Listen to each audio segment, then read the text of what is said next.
Hello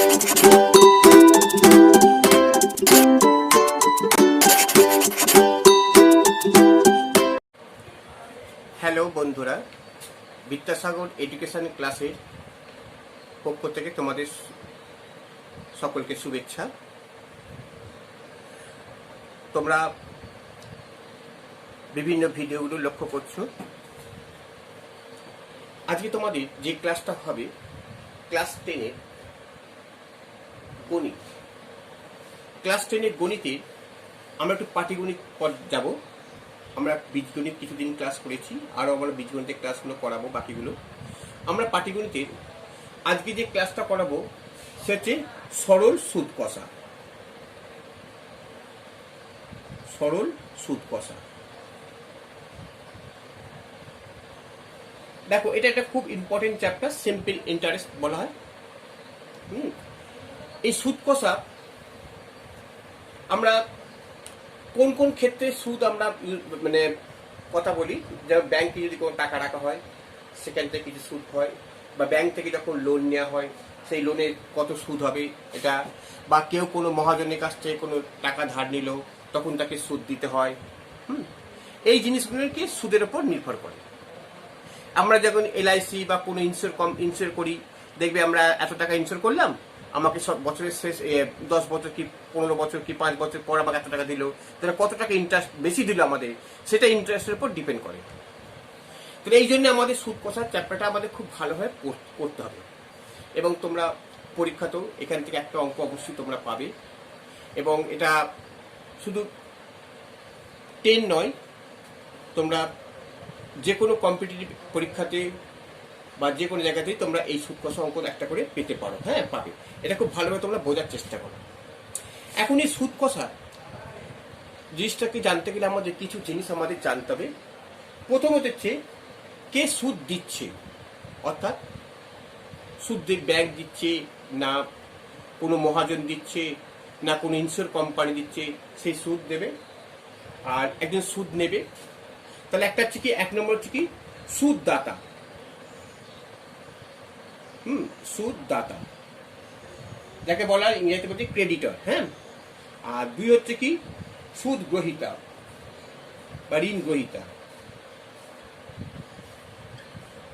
3 হচ্ছে কি, এটা সুদদাতা সুদ গ্রহীতা, মানে একজন সুদ দিচ্ছে একজন সুদ নিচ্ছে। এবার আসল, আসল মানে কত টাকা সে সুদ নিচ্ছে, ধার নিচ্ছে, 500, 1000, 10,000, 15,000, 20,000 এখন ধার নেয় তো। আচ্ছা, 4 আর কিছু। এইবার দেখা যায় একটা সুদ দেয়, যে আমার 500 টাকা ধার নিলাম, আমার 100 টাকা সুদ হলো, সেটা সুদ। আমরা 5 আর কি আছে, সুদের হার। সুদের হার, সুদের হার একটা 5% কি 6% এরকম একটা সুদের হার থাকে তো, সেটা সুদের হার। আচ্ছা, এইবার 6 আর একটা কি থাকে, সুদ আসল। সুদ আসল বা ওর একটা নাম হচ্ছে সববৃদ্ধি মূল। এই সববৃদ্ধি মূল মানে কি জানো তো, মানে সুদ যুক্ত আসল। সববৃদ্ধি মূল মানে হচ্ছে সমান সুদ যুক্ত আসল, এটা সববৃদ্ধি মূল। হ্যাঁ, এবার 7 কি হচ্ছে সময়। তাহলে আমাদের এই যে এই কটা জিনিস আমাদের সবসময় মনে রাখতে হবে। এইবার এগুলোকে আমরা এই অঙ্কগুলোকে বিভিন্নভাবে করা যায়। আমাদের এই অঙ্কগুলো করা যায় সূত্র ধরে করা যায়। আমরা একটা সূত্র ধরে যদি করি, আমরা এটাকে আমরা আসলটাকে আমরা ধরি পি, অর্থাৎ প্রিন্সিপালের পি আসছে। প্রিন্সিপাল। আচ্ছা, এবার সুদ হচ্ছে আয় ধরা হয়। আয়টাকে ইন্টারেস্ট, মানে আমি কত টাকা পেলাম, এটাকে আয় ধরা হয়। সুদের হার হচ্ছে কি হবে, এটাকে ধরা আর, অর্থাৎ rate of interest. Rate of interest, এটা সুদের হার। আর সুদ আসলটাকে মানে অ্যামাউন্ট, এটা টোটাল মোট অ্যামাউন্ট হচ্ছে। হ্যাঁ, অ্যামাউন্টটাকে এ ধরা হয়। ঠিক আছে। আর সময় হচ্ছে টাইম, এটাকে টি ধরা হয়, মানে টাইম। তাহলে দেখতে পাচ্ছি আমরা এই যে এই কটা আমাদের অঙ্ক জানতে হবে। এইবার এখান থেকে আমরা বিভিন্ন সূত্র ধরে আমরা পেতে পারি। কিরকম? প্রথমে দেখো, আমরা এখানে অঙ্কটাকে 3টে পদ্ধতিতে অঙ্কগুলো করতে পারি। আমরা প্রথমে যদি সূত্র ধরে যদি করি, হ্যাঁ, সূত্র ধরে করলে কি হবে? সূত্র দেখো, একটা আছে আই সমান P into R into T by 100।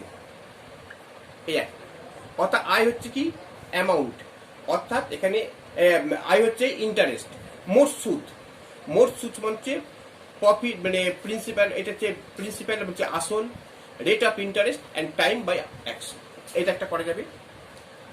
এবার যদি এখান থেকে আমরা যদি মনে করো এই সূত্র থেকে আমরা যদি সব একটা দেবে না, যেটা দেবে না সেইটাকে বার করতে হবে। মনে করো এখানে যদি আমরা করি পি, পি আমাকে পি বার করতে হবে, মানে আসল বার করতে হবে। তাহলে কি করবো আমরা? আমরা যদি আসল বার করতে, তাহলে P into R into T by 100 সমান আই। তাহলে আমরা দেখো, বা তাহলে P into R into T সমান 100 আই, 100 ইন্টু আই করছিলাম, 100 ইন্টু আই। তাহলে আমরা যদি পি বার করি, তাহলে পি সমান কত হবে? পি সমান 100 into I by R into T. ঠিক আছে, এইটা হচ্ছে আমাদের পি। আবার যদি মনে করো আর বার করতে হয়, তাহলে আর টাকায় লিখবো, পি টাকায় লিখবো। টি বার করতে হয়, টি টাকায় লিখবো, কারণ এই তিনটে একই জায়গায় আছে, পি আর টিটা একই জায়গায় আছে। তাহলে আমরা যেটা বার করবো সেটাকে লিখবো, বাকি দুটো এখানে বসিয়ে দেবো। এইভাবে আমাদের বার করতে হয়। আরেকটা প্রসেস হচ্ছে কি? ত্রৈরাশিক পদ্ধতি। এটা দেখো, ত্রৈরাশিক পদ্ধতি কিভাবে করা যায়।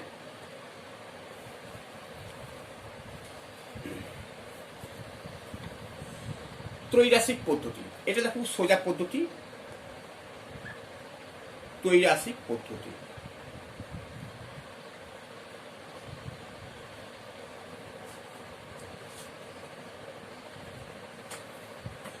এই ত্রৈরাশিক পদ্ধতিতে দেখো কেমন কি করছি, দেখতে পাচ্ছ? এখানে দেখো, ত্রৈরাশিক পদ্ধতিতে আমরা সমানুপাতের অঙ্কতে আমরা ত্রৈরাশিক পদ্ধতিতে করেছিলাম। আমরা দেখবে সময় কার্য যে ত্রৈরাশিক পদ্ধতি অঙ্কন করেছিলাম, এটা তো করা যাবে। এখানে যদি মনে করো আমাদের কিরকম, দেখো ধরো একটা আসল, সময় আর সুদ, এই তিনটে থাকলে, যদি 4টে থাকে 4টে করতে পারি, 3টে থাকলে 3টে, হ্যাঁ। তবে সুদ কষা অঙ্কতে মোটামুটি এই 3টের উপর বেশ করে অঙ্কটা করা হচ্ছে।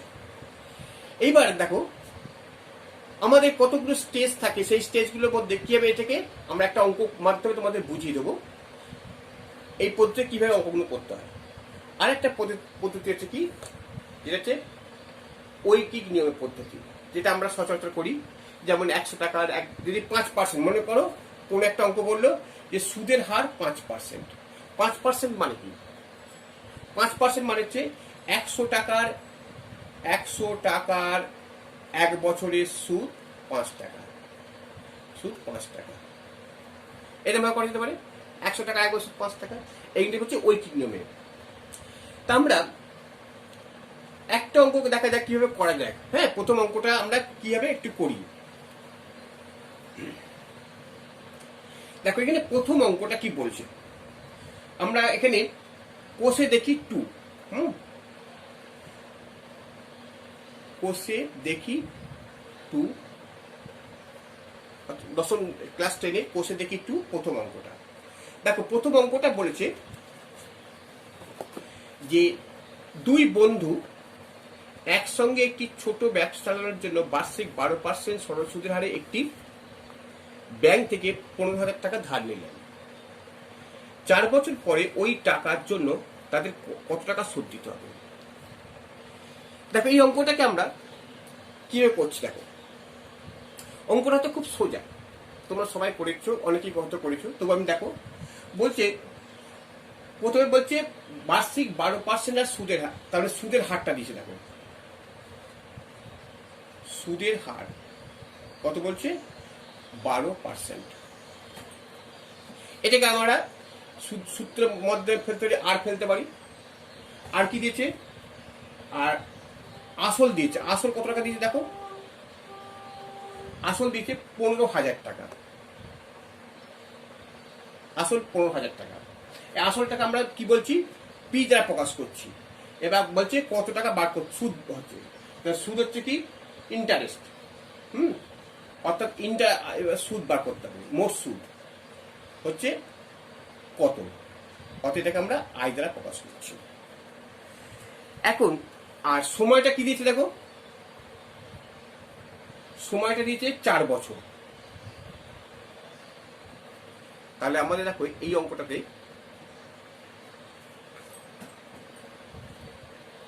আর পেয়েছি, পি পেয়েছি, আইটা হচ্ছে টি, টিটা পাইনি, টিটা দিয়েছে আইটা। তাহলে আমরা সূত্রটা ফেলে দাও।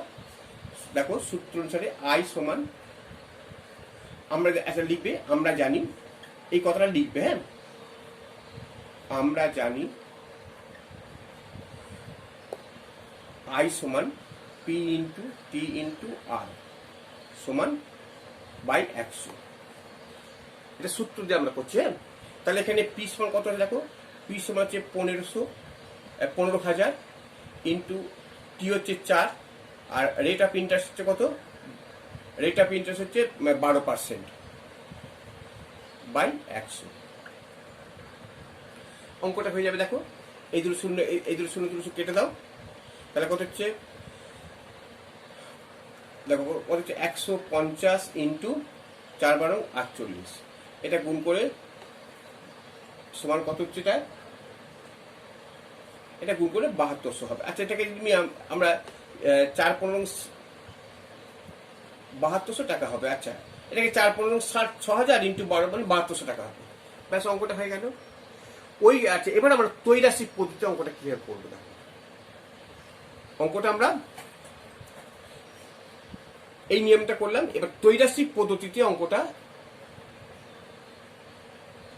আমাদের যদি বলি যে কেন আমরা আমাদের এটা তো হয়ে যাচ্ছে, আমাদের একটু নিয়মটা জেনে থাকার দরকার আছে, এবং তোমাদের যেটা তাতে ভালো লাগবে তোমরা সেটা করবে। তাহলে আমরা এখানে দেখতে পাচ্ছি সুদের হার, আসল, সময়। আচ্ছা, তাহলে আমরা দেখো ত্রৈরাশিক পদ্ধতি অনুযায়ী আমরা লিখতে পারি, ত্রৈরাশিক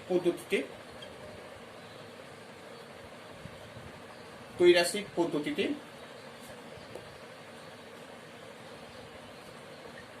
অনুযায়ী কি লিখবে দেখো, আসল, সময় আর সুদ। আসল, সময় আর সুদ, এই তিনটে রাশি আমরা পেয়ে গেলাম। দেখো আমাদের এই যে 12%, এই যে 12%টা মানে কি হচ্ছে দেখো, 100 টাকার আসল, সময় হচ্ছে 1 বছর, এটা 12 টাকা। এটা লিখতে পারি আমরা, আসল হচ্ছে 100 টাকা, সময় হচ্ছে 1 বছর, সুদ হচ্ছে 12 টাকা। এবার এখানে দেখো 15,000 টাকা, আর সময়টা দিয়ে 4 বছর, এইটা দেয়নি, সুদটা বার করতে হবে। এখন এটা কিভাবে বার করবো, এই অঙ্কটা করতে গেলে আমাদের কিছু একটু, তোমরা হয়তো অনেকেই করেছো, দেখো এখানে 3টে রাশি আছে, 3টে রাশির মধ্যে আমাদের এইটা বার করতে হবে। এই পোর্শনটাকে আমরা ধরে নেবো এক্স ধরে নেবো। তাহলে মনে করি মোট সুদ হচ্ছে এক্স। হ্যাঁ, মনে করি মোট সুদ এক্স টাকা, এটা করে নিলে। এইবার দেখো এই 3টের মধ্যে দুটো করে নেবো আমরা।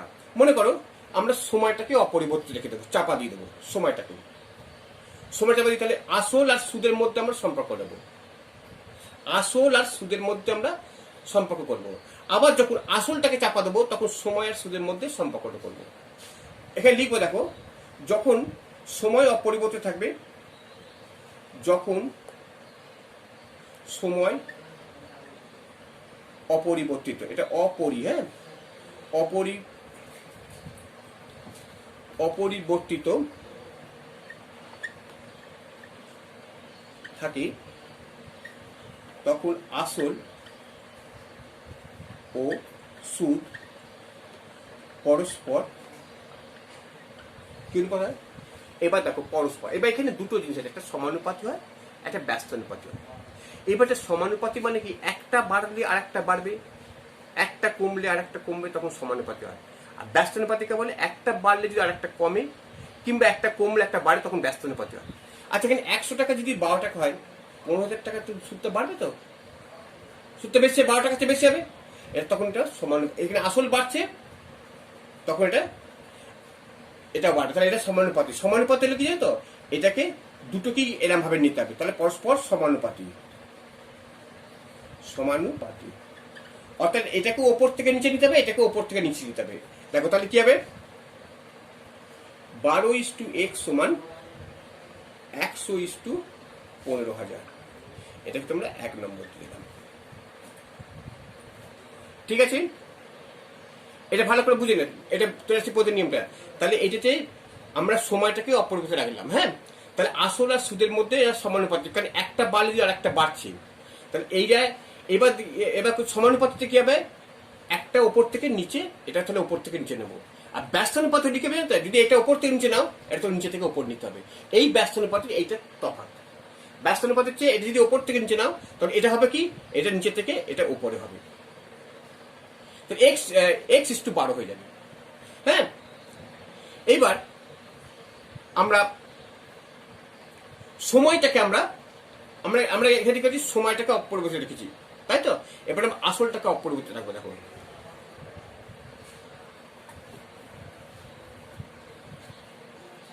এখন, আচ্ছা কেটে গেল। আচ্ছা, এখন আসল অপরিবর্তিত থাকলে,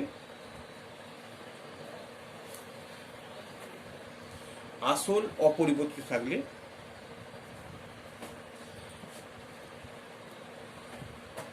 আসল অপরিবর্তিত থাকলে সময় ও সুদ পরস্পর। আচ্ছা, এখানে অঙ্কটা একটু টোকা যাক। হ্যাঁ, তাহলে অঙ্কটা মুছে গেছে। তাহলে আমরা দেখতে পাচ্ছি আসল সময় আর সুদ। তাহলে আমরা এখানে 100 সময় হচ্ছে 1 বছর, এটা 12, আর হচ্ছে 15,000 4 বছর, এটা x। এটা তো, তাহলে আমরা দেখতে পাচ্ছি সময়টা যখন আমরা আসলটা অপরিবর্তিত থাকছে, তাহলে সময়ের সুদের মধ্যে এটা কি হবে, 1 বছরে যা সময় হবে, এটা 1 বছরে, হ্যাঁ 1 বছর যা সুদ হবে, 4 বছরটা বেশি হবে নিশ্চয়ই। তাহলে এটা বাড়ছে, তাহলে এটাও বাড়বে, তাহলে এটা এদিক থেকে এদিক হবে, এটাও এদিক থেকে এই হবে। তাহলে আমরা কি লিখবো, সময় আর সুদ পরস্পর সমানুপাতিক। পরস্পর সমানুপাতিক। তাহলে আমরা কি লিখছি দেখো, আবার দেখো এটা, তাহলে 1:4 সমান 12:x, যেহেতু এটা আগে, এটা আমাকে উত্তর বাক করতে হবে, এটা আগে দিয়ে দিচ্ছি। তাহলে অতএব 12:x সমান 1:4। 12:x সমান 1:4 দেখতে পেলাম। আচ্ছা, এটাকে ওটাকে 1 নম্বর দিচ্ছি, এটাকে 2 নম্বর, এটাকে 2 নম্বর দিচ্ছে। এইবার এখানে একটা কথা আমাদের লিখতে হবে, আমরা যৌগিক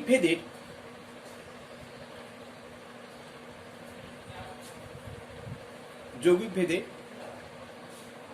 নিয়ম অনুসারে আমরা লিখতে পারি। এই কথাটা লিখতে হবে, হ্যাঁ, যখন এটা করবে, যে তোমরা সময় কার্যই করো আর যাই করবে কেন। এখানে দেখো আগেরটা ছিল কত, আগেরটা ছিল দেখো 12:x সমান 15,000। 12:x সমান ছিল 15,000, না 100:15,000, এটা ছিল তো। দেখো 12:x সমান 100টা উপরে ছিল, 15,000 নিচে ছিল, এইটা ছিল, দেখতে পাচ্ছ। এইবার আমরা কি লিখবো, আর এখানে হচ্ছে 12:x সমান 1:4।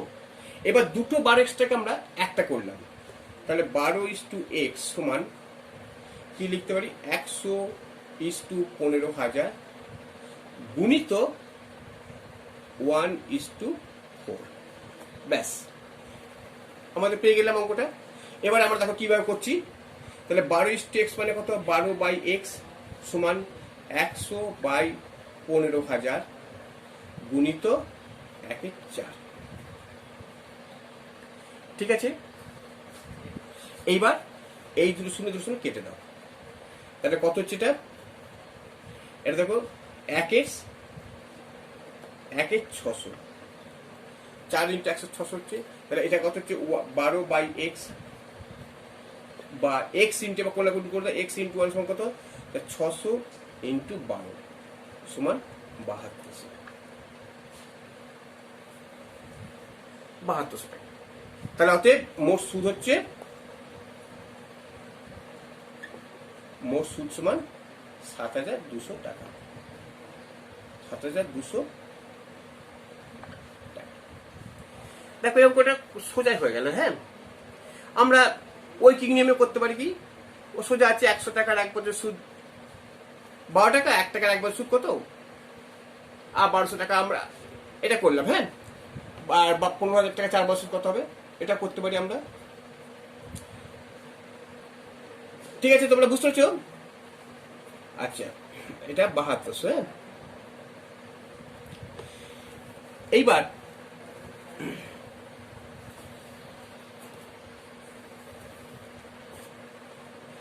এবার 2 নম্বর অঙ্কটা দেখো।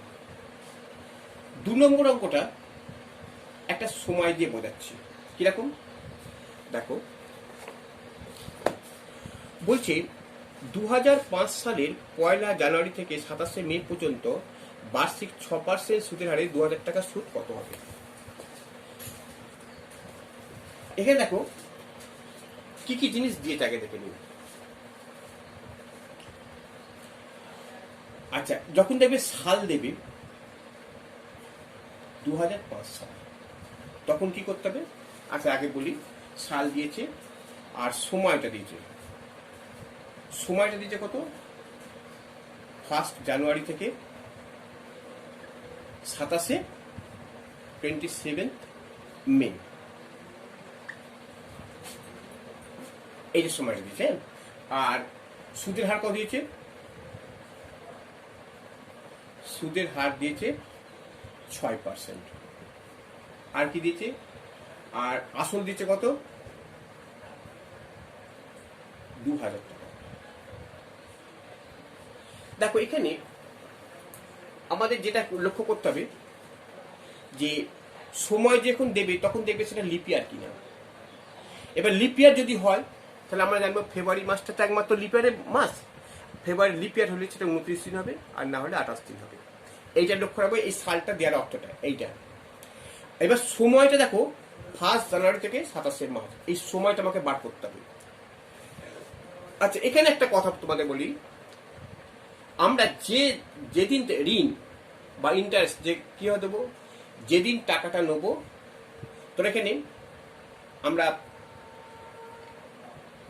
2 তারিখে 2 অক্টোবর টাকা নিয়েছি, আর আমরা 4 ডিসেম্বর শোধ করছি টাকাটা।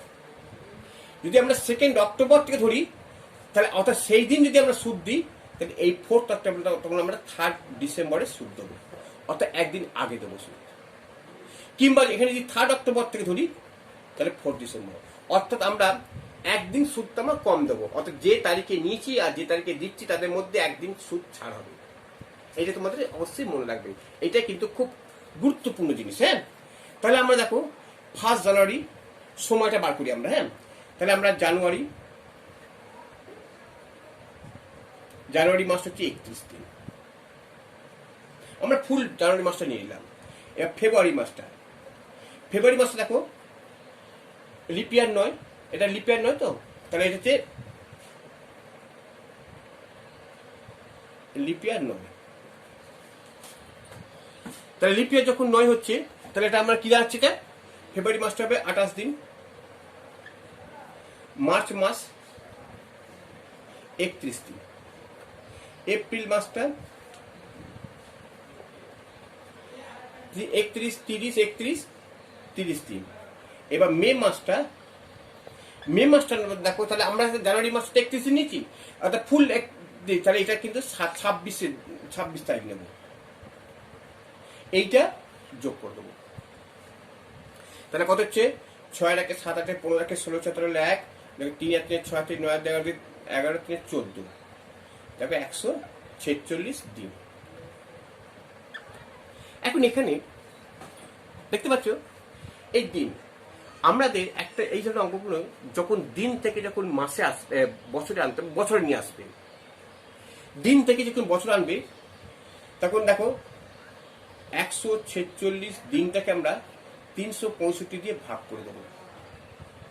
এটা এইখানে করি, হ্যাঁ, সমান কত হচ্ছে 146/365 দিয়ে ভাগ করে দেবো। তাহলে কত হচ্ছে 73 দিয়ে, এটা 73 দিয়ে ভাগ করলে 2, 73 দিয়ে ভাগ করলে 5, তাহলে কত হচ্ছে 2-5 বছর। আচ্ছা, এইবার যদি মনে করো সপ্তাহ থাকে, মনে করো 5 সপ্তাহ থাকে,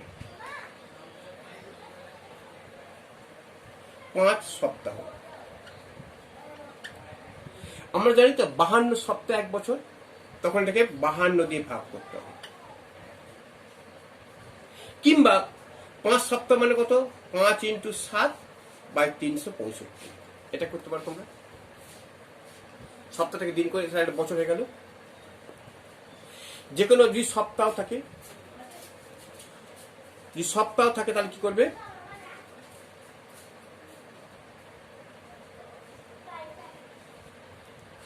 তাহলে দেখতে পাচ্ছি আমরা যে 5 সপ্তাহ থাকে, 5 × 7/365 বছর, ঠিক আছে। তাহলে আমরা এইটা দেখতে পেলাম যে 146/2-5 বছর। তাহলে এইবার আমরা অঙ্কটাকে আমরা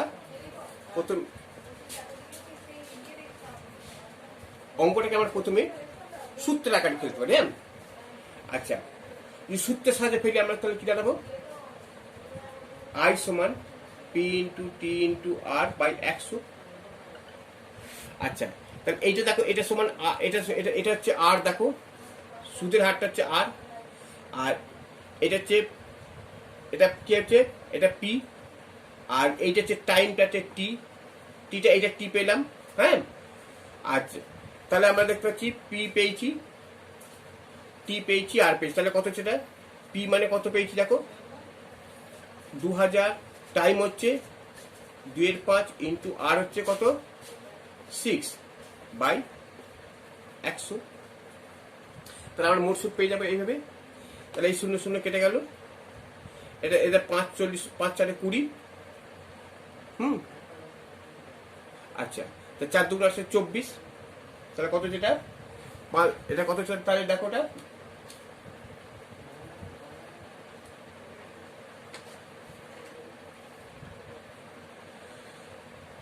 না, 4 2 আসে 48, হ্যাঁ, তাহলে 48 টাকা।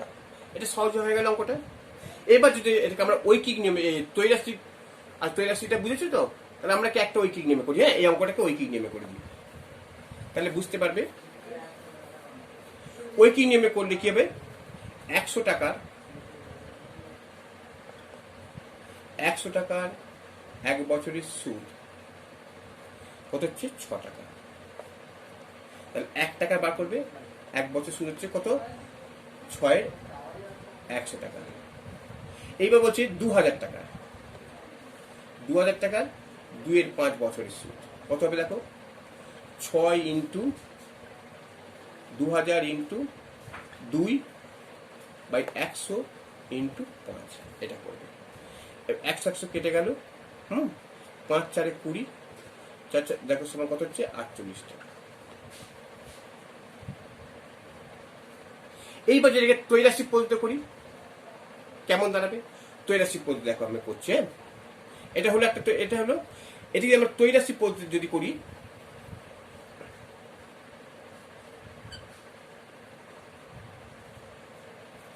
ত্রৈরাশিক পদ্ধতিতে তাহলে আমরা কি লিখব, আসল, সময় আর সুদের হার। তাহলে আসল হচ্ছে কত, প্রথম ধরি 100 টাকা, 1 বছরে 6 টাকা সুদের হার। আবার এবার 2000 টাকা, এবার সময় হচ্ছে 2-5 বছর, এটা 1 বছর, এটা 2-5 বছর, এটা কত হচ্ছে যদি আমরা x টাকা, তাহলে আমরা আসল যদি আমরা আসল টাকা সময় আসল টাকা অপরিবর্তিত রাখলাম, তাহলে আসল অপরিবর্তিত থাকলে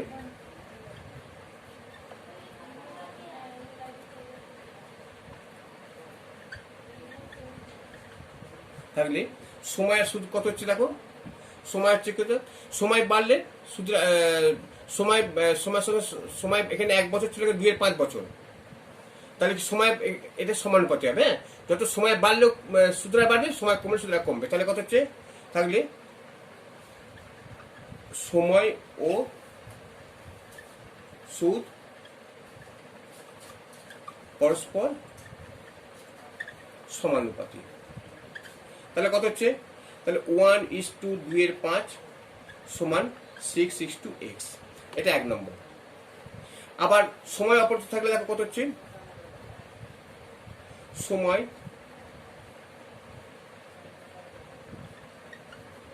অপরিবর্তিত থাকলে কি হবে, আসল ও সুদ পরস্পর সমানুপাতি,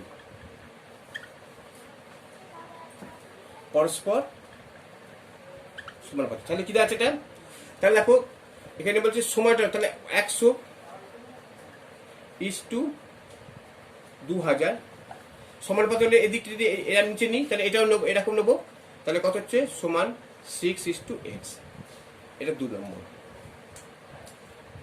যেটা কি এইবার কি বলে লিখবো আমরা, যৌগিক ভেদের নিয়ম অনুসারে আমরা লিখতে পারি। এবার যৌগিক ভেদের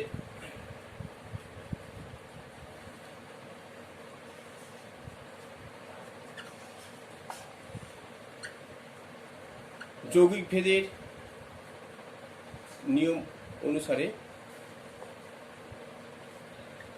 আমরা লিখতে পারি। কি লিখবো দেখো, 6:x একটা লিখলাম, তাহলে 6:x সমান, তাহলে 1:2 ইন্টু 100:2000, এটা লিখলাম। আচ্ছা, এবার দেখো তাহলে 6/x সমান কত, 1, তাহলে এটা ধরে না 1, তাহলে 1 ধরে 1/1/2/5, এটা হলো ইন্টু 100/2000। এটা যখন লব হর আছে, এটা তো লব আছে, হর নেই, তাহলে আমরা ধরে নিলাম। এইবার নিয়ম হচ্ছে ফার্স্ট অ্যান্ড লাস্ট আর সেকেন্ড অ্যান্ড থার্ড। তাহলে কত হচ্ছে 1/5/2 ইন্টু 100/2000। এবার এই 0 কেটে গেল। এবার দেখো 5×4 20, তাহলে কত হচ্ছে, এটা ওপরে আর কিছু নেই, তাহলে 2 8, 8 হলো। তাহলে এবার দেখো বা 6/x সমান 1/8, বা এবার কোন গুণ করে দাও, x সমান কত হবে, 6 × 8 সমান 48। অতএব মোট সুদ হচ্ছে 48 টাকা হয়ে গেল। অতএব মোট সুদ 48 টাকা। ঠিক আছে, তোমরা আমি তোমাদের 3টে মানে অঙ্ক, এটা 3টে পদ্ধতিতে করালাম, তোমাদের যেটা ভালো লাগবে তোমরা সেটা করবে। তো ত্রৈরাশিক পদ্ধতিটা কিন্তু খুব ভালো অঙ্ক। তোমরা একদিকে তোমার যেমন এই সুদ কষে লাভবান হবে, তেমনি সময় কার্যতে অঙ্কতে তোমরা এটা লাভবান মানে লাভবান হবে। তা এটাকে কিন্তু তোমরা হেলাফেলা করো না, যে এটা মানে এটা যদি করতে পারো তোমরা খুব ভালো হবে। হ্যাঁ, আর ঐকিক নিয়ম তো আছেই, আর ছোট নিয়মটা। এবার দেখো অঙ্কতে তুমি যেমন ভাবে করবে, তুমি একটা লাইনে যদি অঙ্কটা করে দাও সে নাম্বারটা পাবে, কিন্তু যত তুমি মানে লিখে করবে অঙ্কগুলো, পাটিগণিতের নিয়ম হচ্ছে লিখে অঙ্ক করা। ঠিক আছে, তোমাকে তো শর্ট কোশ্চেন তো উত্তর বার করতে বলিনি, তোমাকে অঙ্কগুলো কিন্তু লিখে দেখাতে হবে এবং কোনো জায়গাটা বাদ দেবে না। কারণ পাটিগণিতের নিয়ম হচ্ছে তুমি যেটা বাদ দিয়ে তুমি সঠিক যদি একটা স্টেপ বাদ দাও, তোমার সেই স্টেপের জন্য তোমার নাম্বারটাও তোমার বাদ যাবে। ঠিক আছে, এবার তোমার যদি এই পদ্ধতিগুলো ভালো লাগলে আমাকে জানাবে অবশ্যই। কমেন্ট বক্সে, এবং তোমরা লাইকও করবে যদি ভালো লাগে, এবং শেয়ারও করবে বন্ধু বান্ধবদের মধ্যে, এবং সাবস্ক্রাইব তোমরা অবশ্যই করবে। তাহলে দেখবে আমাদের পরবর্তী ভিডিওগুলো তোমাদের ফোনেতে সবসময় চলে যায় প্রথমে। ঠিক আছে, তাহলে আজকে এই পর্যন্ত। হ্যাঁ।